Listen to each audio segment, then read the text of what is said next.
That's my cue, last one. Can you all hear me okay? Welcome. I hope I'm the last presentation for everybody. We're kind of getting a bit late in the day. Just come all out of our speed dating sessions, so apologies, I've done this spiel a few times today, but thanks for staying back. So I'm Carolyn. I'm the head of Australia for Braintree. I'm not sure, how many of you are familiar with Braintree? One. Okay, excellent. So Braintree is a PayPal service. Braintree is primarily a payments processing platform that allows you to process payment from your customers and offer an alternate range of payment methods. So Visa, MasterCard, Amex, Android Pay, Apple Pay, PayPal, and so on. However, more generally, Braintree and PayPal are building payments platforms to help support you as well in your customer acquisition and relevancy endeavours. And these are some of the things that I want to talk to you about today. So the same technology that Braintree and PayPal offer, that offers you hosted fields in your checkout experience to help you reduce PCI compliance, tokenisation and central vaulting, I'm sure you're very familiar with those terms, they're now being used to create contextual commerce experiences to help you drive that relevancy in market. The reality is that consumers' expectations and their buying behaviour are changing. So your consumers or users are discovering your products and services in a wide array of different contexts where they wouldn't have previously. They're spending more time in messenger apps, on editorials, in blogs, in social channels like Facebook, and that's where they're discovering your products and your services today.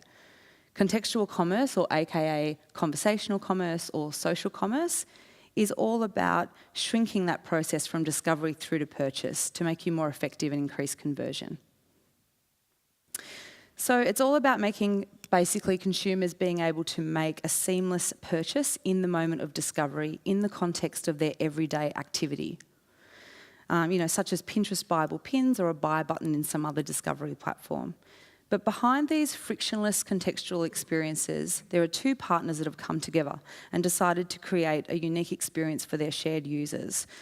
That's the important note. These tools are for partners to work together to create these amazing experiences, whether or not they're a Braintree customer or a PayPal customer or not.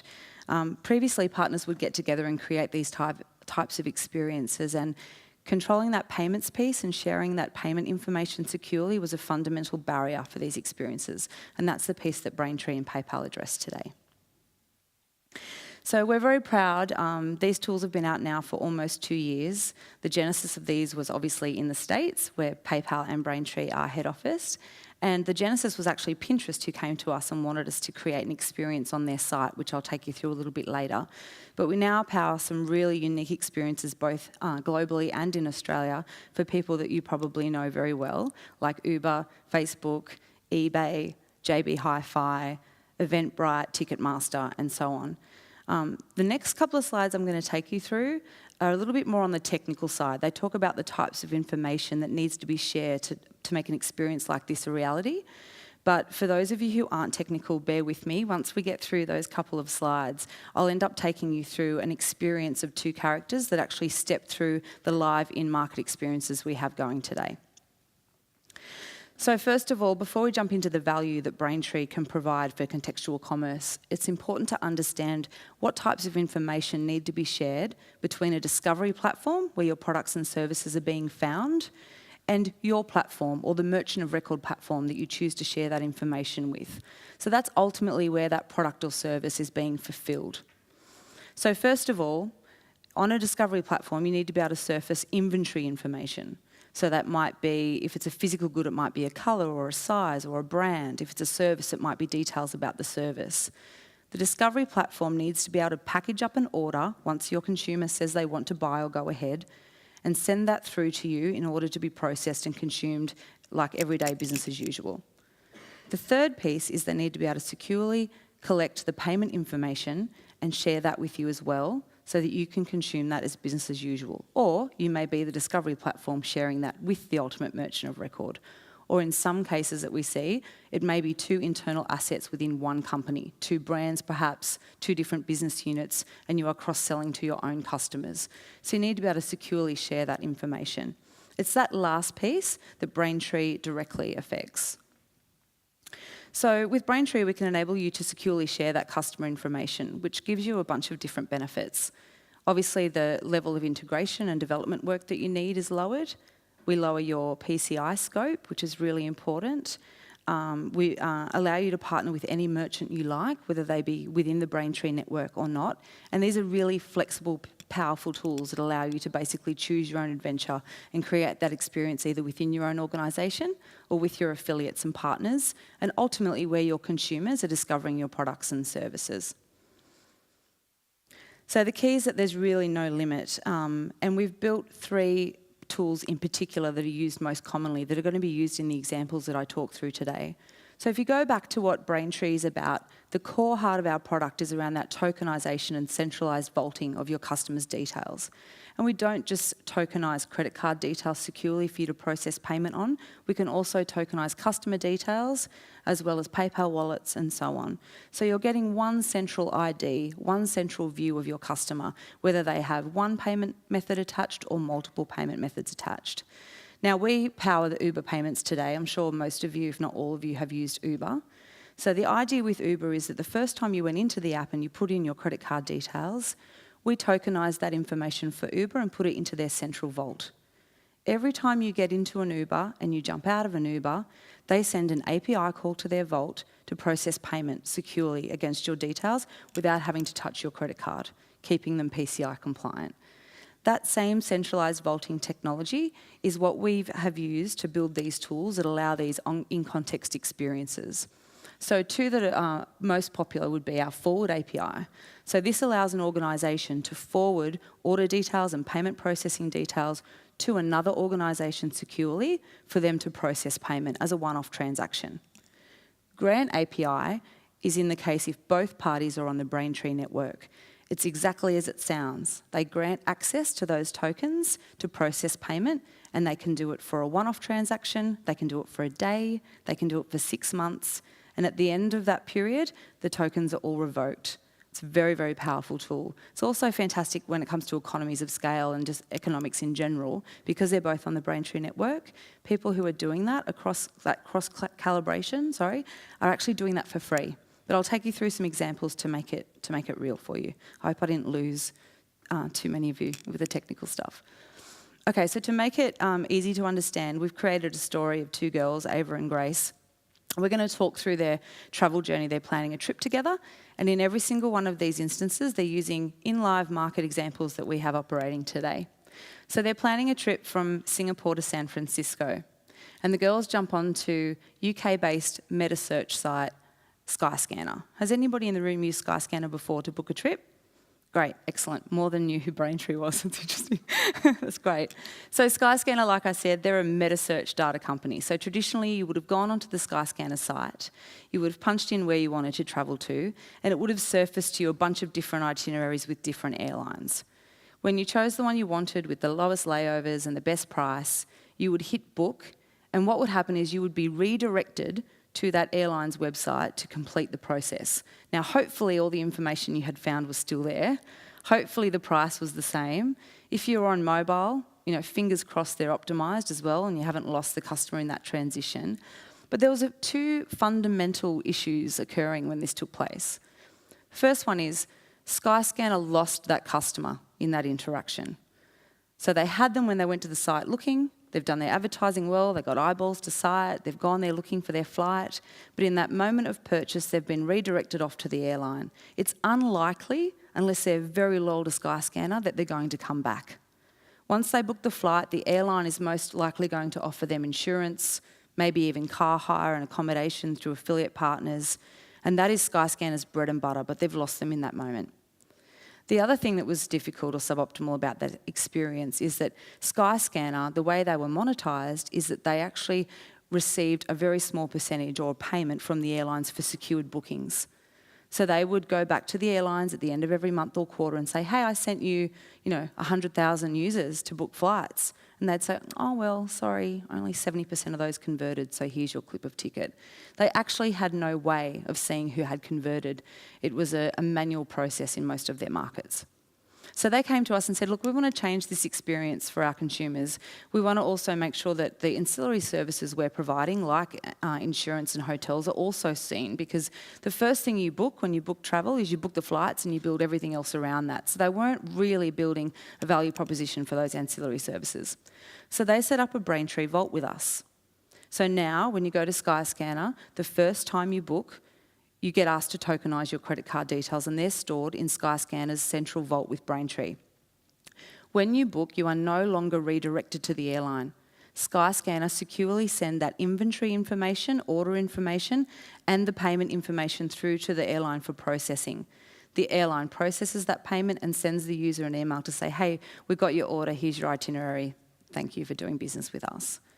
So a couple of things happened in this instance. First of all, their flight booking conversion went up 20%. So theoretically, they were losing 20% of people in the conversion to the airline site, and or the airline was probably not telling them about 20% of the conversion. The other thing is that their ancillary services went up over 100%. So people stayed in the site, they booked their insurance, they booked their accommodation, and so on. And their mobile conversion went up 50%, because obviously it was optimised, it was a better solution, and they weren't being redirected to potentially a non-optimised site. And that's what they set out to achieve. So the metrics that they set out to achieve, they did, they overshot. But there was something that they didn't think about when they first approached us, which has totally transformed their business. They were able to scale really effectively. So when Skyscanner first came to us, they had a handful of airlines because it was a trust-based relationship, and there was a large operational and manual effort in consolidating and reconciling those accounts. Now they offer to I think it's more than 30 airlines in the UK alone, and they've been able to really scale and broaden the rest of their business around the ancillary services that they provide. So it's been a total game changer for Skyscanner. So Ava and Grace have booked their flights. They're leaving from Singapore Airlines, of course, and they're talking in Facebook Messenger about how they're going to get to the airport. While they're talking about how they're going to get there, Facebook Messenger has popped up with Uber and Lyft in the message, in the context of their conversation, in the context of their everyday activity. So in that moment, one of the girls hit Uber. It pre-populates the address because they've talked about where they're going. Both girls can see the trip, they can see the driver coming, they understand the timing, and they can see the trip complete. They didn't have to jump out of Facebook Messenger and go into the app to do this. It didn't redirect them to the app to do this. So this is Facebook and Uber working together, both of which are Braintree customers. So in this instance, they've used Grant API. So Facebook has granted access to Uber for that API, or those payment details, for the purpose of this trip. So when Uber and Facebook came to us and wanted to put this together, Facebook wanted to continue to invest and test in their conversational commerce tools, and Uber wanted to use it as a customer acquisition platform. So very cleverly, Uber in the background set up a provisional account for these Facebook users so they could track who they were and see when they opened an Uber account. A really interesting thing came out of this. So in the States now, there's a lot of people with an Uber account via their Uber app and a Facebook provisional Uber account that they use simultaneously. So they haven't, gone to Uber and stopped using Facebook. But the most interesting part about it is the hockey stick growth in the number of rides for new Uber accounts via the Facebook Messenger app. Because when you think about it, this happened in the context of these girls' conversations. The conversation could have ended with, don't worry, my husband will take us to the airport, or let's just get a taxi, I'll meet you downstairs, or however. The fact that it popped up in that moment of discovery while they were talking about it, in that relevant activity, means it converted better than it would in another scenario. So this is kind of a non-consumer facing application for the tools, but the Forward API that I spoke to before also allows you as a business or as a receiver to share raw PANs, which are the credit card details, securely, and obviously for that one-time transaction. So Cap One is a credit card issuer in the States, and they have a promotion with Uber at the moment where every 10th ride is free if they use their Cap One card to pay. Now, the only way Uber can share that information with Cap One to see if it's a Cap One card and also register the ride and therefore make the 10th one free is to share that raw PAN every time payment is made. So they use Braintree's Forward API to do that securely. Yelp, I'm sure you're all familiar with Yelp. It's been around for a very long time. So Yelp, as we know it, is a discovery platform where you can go and search for different restaurants and now experiences, and they get rated. So people give them a rating, and they also talk about their experience. They can upload photos and things like that. So Yelp have got a lot of competition in the States now. I'm sure you've all used Dimmy or OpenTable. There's a lot of these other types of sites around. The main difference with them is that you can also book. So Yelp felt like they were losing a lot of market share and traction, so they came to us to try and create some kind of loyalty program or reward system to keep consumers coming to their site and using them. So they launched being able to book as well, and they worked with a third party, an intermediary party called Mogul. And what Mogul did is they joined forces with all the local restaurants that wanted to be part of this loyalty program and set up a system where now if you go into Yelp and you book your restaurant, when you go into the restaurant and you pay with that card, you get 10% back off your bill onto your credit card. So the only way they can actually work out that that same person who booked and is a tokenised Yelp customer is also the same person that used the card to pay is to share that raw PAN information. So people are using this to validate loyalty programs, rewards, whether it be within their own organisation or across organisations. So Pinterest, these guys were the genesis of these tools. They came to us and said, we've got an amazing discovery and inspiration platform. We have millions of users that come to us every day to be inspired and to look for products and get ideas. When they find something they like, they leave the site. They go searching for that product or that brand. Now they come back because Pinterest users are engaged users, but Pinterest wanted to be able to offer consumers a better experience, where if they wanted to, they could purchase in that moment. And it also meant that their advertisers and their retailers and people who put posts up on their site were also able to turn that into a channel, like a marketplace, very similar to an eBay and so on. So they set up a Braintree vault, and the first time you went on as a consumer and found something you liked, obviously we would tokenise your credit card details. So now, with over 50 merchants in the States, there's now an add to bag button on some Pinterest pins. Now, the key in this one is that Pinterest have no interest in being the merchant of record. They don't want to process any orders. They don't want to handle credit card information. They don't want to handle chargebacks and refunds. All they want is to create this open channel for people. So they send that order information and the processing information for payment through to the merchant of record. So in this case, it is Stockland something or other. And they process that order and send the end consumer an email saying, hey, we got your order, your shoes are on their way. Or you've purchased through Click and Collect, you can come pick them up.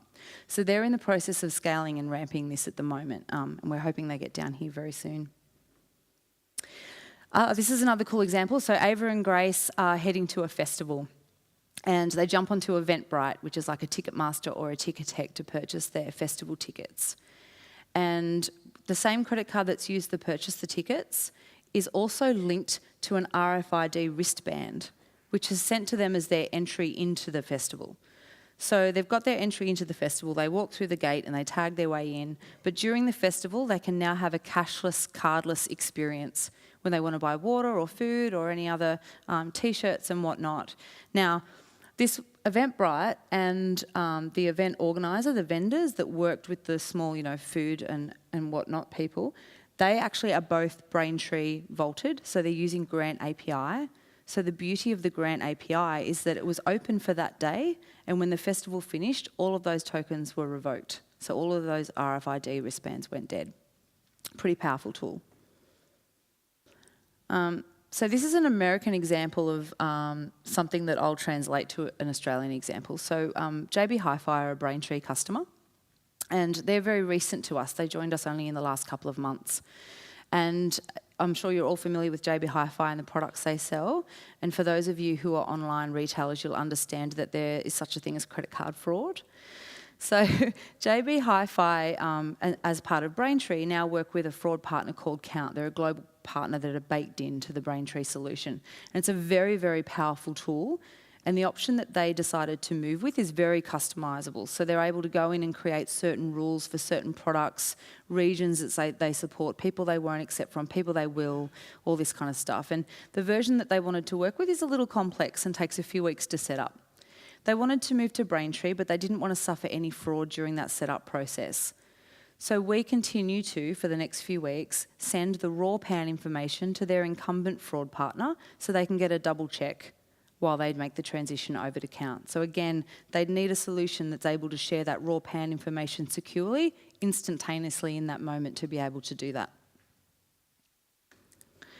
So we've only just begun unlocking new opportunities. There's some that are so recent that they aren't on this slide. So we're now powering the payments for the eBay chatbot. I don't know if any of you have had the pleasure of using the eBay chatbot yet, but being able to discuss with someone and find a product you want, and then eBay can tokenise that information and send that securely through to the merchant of record. We're powering that.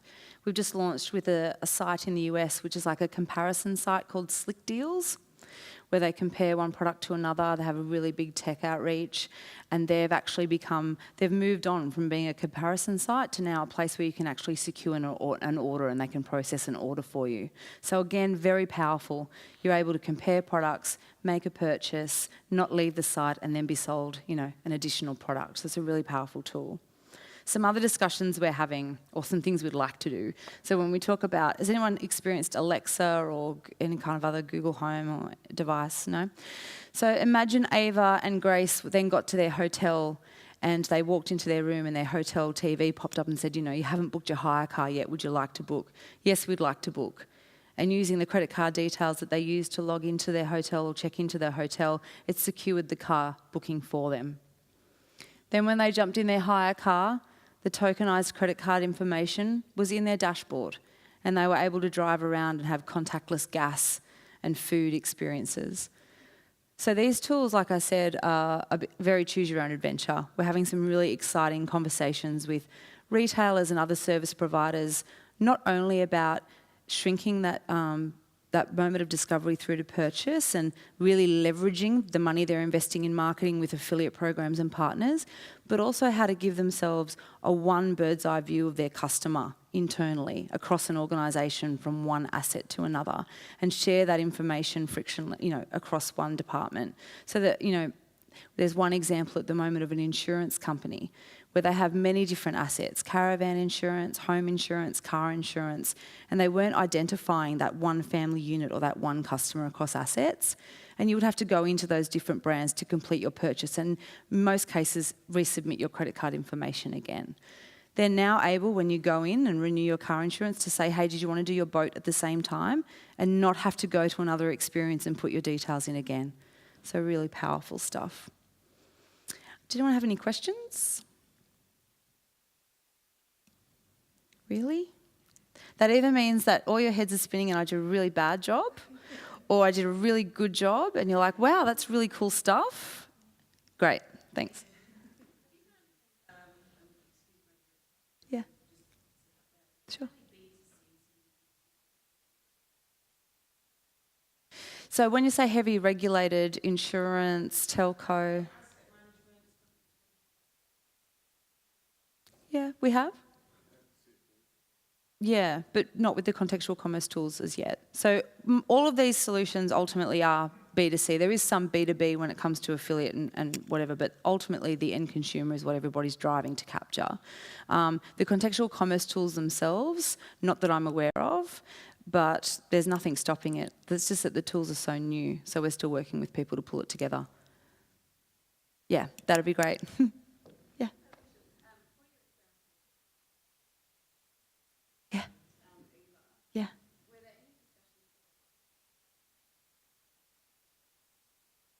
Yeah, so this comes up every time. So I think in the case of Uber and Facebook, they were a really good test case for this conversational commerce. So obviously when you first get asked to tokenise your information, just like when you go to a website today, it says by default it's ticked, are you happy for us to keep this information for next time? But in the case of Uber and Facebook, they're both such well-known brands as well that you trust them and you've already got that relationship. It's a real relationship people have with Facebook. Unhealthy or healthy, I'm not sure, but it's a relationship. But the other thing is I have had feedback, that the bot has picked up that I'm talking about going somewhere and is surfacing this information to me. But it's very similar to where we were with Facebook in Australia 2 years ago, when they started throwing up sponsored advertising in our feeds. And I don't know if all of you remember, I really do. I got thrown up things that were totally irrelevant to me, like men's Viagra or whatever, like totally, it takes time for them to fine tune and get it right. And Facebook learned a lot out of that. So one of the reasons why this is only available in the US right now, and it is with a brand like Uber, and they haven't just gone and kind of spread it out everywhere, is that they're fine tuning this and getting it right and understanding what people want to see and don't want to see. So similarly with Instagram, we did a trial with Instagram through Facebook last year, and Facebook aren't quite sure that people really want buy it now options in their feed, in their inspiration feeds. They're kind of testing that at the moment. So I do get the creepy thing, but I think as well, it also depends on your market. So the consumers that you would attract on Facebook and Instagram and platforms like that are used to this kind of thing, because Facebook are slowly introducing these concepts through feed. I don't know if any of you have noticed, but in Australia now, if you talk to someone about setting up a plan to meet, it pops up and says, create plan. So that's Facebook starting to do this now. They're testing this bot and getting it right and getting everything ready. So, yeah, but I think you'll be so used to it by the time it lands that, yeah. Yeah.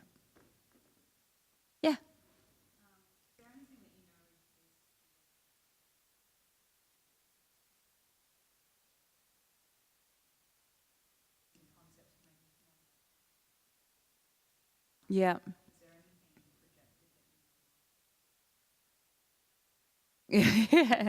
I haven't. Have you heard any, Tyson? I haven't. I mean, I get so excited by this stuff, but I've got I'm 60% nerd, so nothing really scares me. And ultimately what happens in this scenario is Braintree and PayPal facilitate this, but ultimately it's two partners or a discovery platform coming to us and saying, hey, we want to create this experience for our shared user. Can you help us build this? And, when you're sitting in front of what is two compelling brands or something that just makes sense, so they're either bringing something new to market, like the Facebook and Uber one, where you're like, wow, that just makes total sense. We should definitely try that and see how the market reacts. And then there's other instances where you're already spending so much money on bloggers and affiliate programs and Google SEO and all this stuff to drive traffic. And all this is doing is just shrinking that process, just taking a few steps out and increasing your conversion metrics. But I haven't had anything too crazy creepy. Everything's kind of been like, it's all made sense.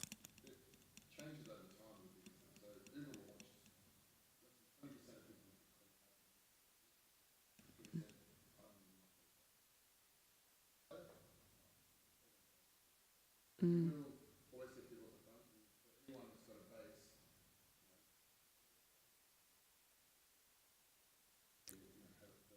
Mm.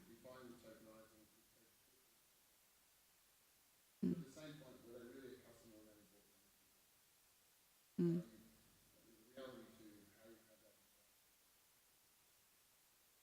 Mm.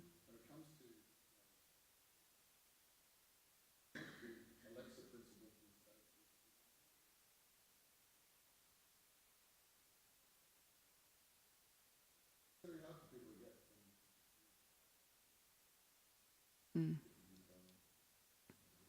Yeah. Anyone else? No. You made that very easy for me. Oh yeah. Today, I guess most of us are going to be using multiple credit cards. How does that Amazon model if we look out in the future? Yeah. Things like Bitcoin, etc. Bring that into it. Yeah, sure. So that actually speaks to one of the examples that is in Australia at the moment that we're solving for a big organisation. So remember when I spoke about you may be an organisation with multiple brands or business units, and people interact with you in different ways, may not even know that you're the same organisation. And how do you get that central view? So we can tokenise that customer basically as a customer ID, and they can have multiple payments sitting against that. So if you think about your Uber account, you may have a Visa and an Amex and your PayPal account tokenised against Uber, and you have a default one that you refer to, but at any time you can choose a different payment method. So there's that way of working. You can also tokenize that person just with one card or multiple cards, and every time they come back to you, they just choose and you populate that information. But it's giving you that central view of that customer. Whereas what would have happened traditionally is potentially if you had 4 payments methods, you may have been tokenized 4 times and you are 4 separate people. So it brings that to light.